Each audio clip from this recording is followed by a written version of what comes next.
My name is Josh Nichols from Jacksonville University. I'm here to talk to you today about functional training, how it relates to football, its purpose, and why it's important. Football is a sport played at a low level, feet usually shoulder width apart. It's a sport based between speed, a balance of speed and agility and balance. Obviously, all of these things can't be accomplished at the same time.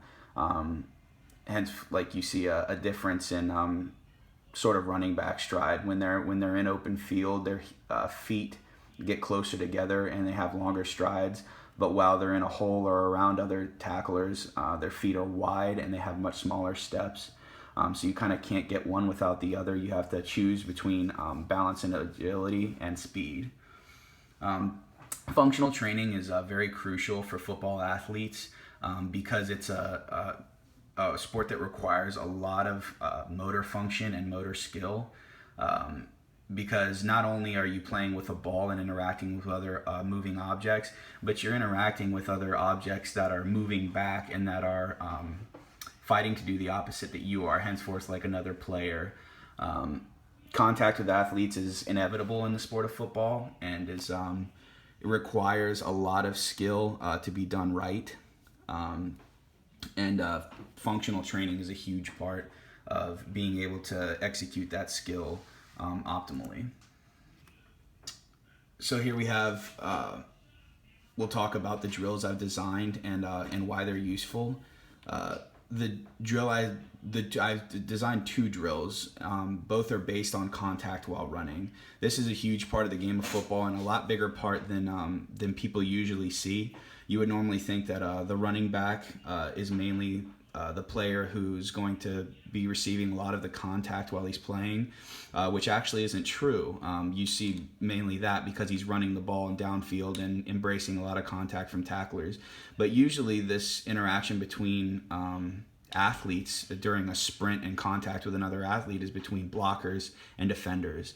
So for instance, a fullback or offensive lineman going downfield and blocking a linebacker and or secondary player.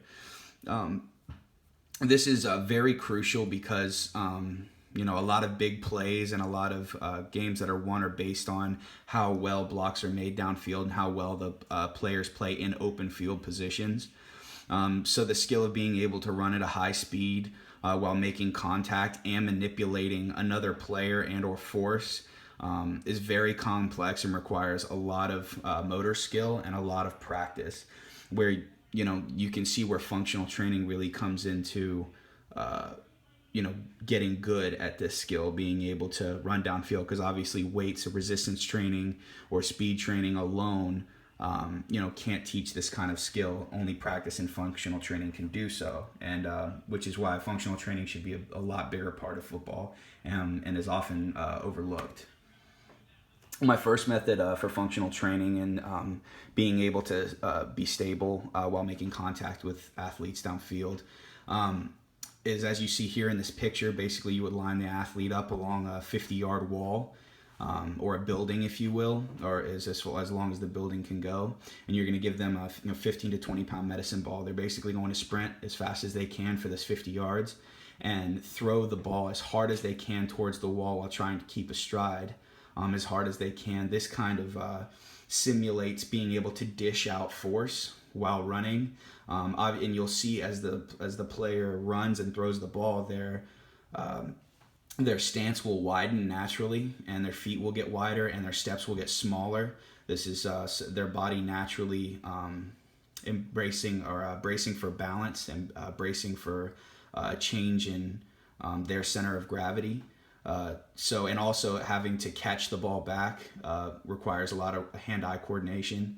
Not only will this help conditioning, but it helps the athlete to feel what it's like to not only dish out force, but to be able to absorb the force when the ball comes back off the wall, and is also very useful for a position like receiver, being able to catch a ball at high speeds.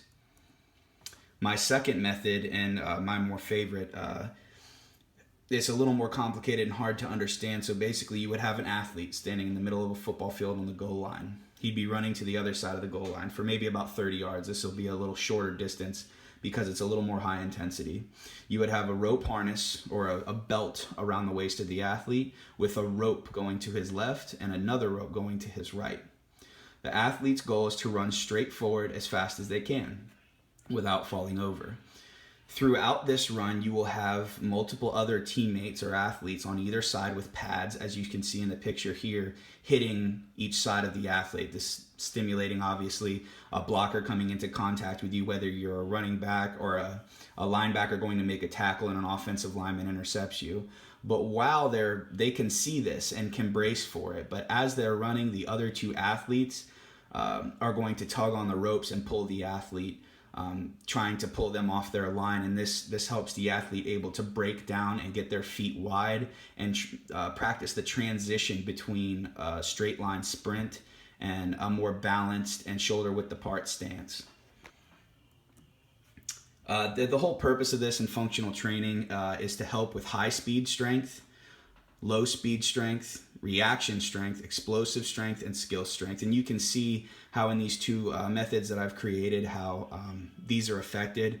Obviously, explosive strength with the ball, throwing the ball up against the wall, shows how you're able to dish force as you're running. Obviously, high speed strength, being able to run in a straight line. Low speed strength, that transition, that breakdown to a wider stance. Especially when anticipating another force coming in. Reaction strength, when the athlete's being pulled by the ropes as they're running the 30 yards, being able to react to that new stimulus that's coming in that they don't even know when it's coming. So this works on their reaction strength and stability muscles. And obviously your skill strength, because in functional training, this is going to help all your stability muscles and your motor control and reactivity to different stimulus, both while embracing being able to see it coming and also reacting to a stimulus that wasn't known prior. Thank you for your time.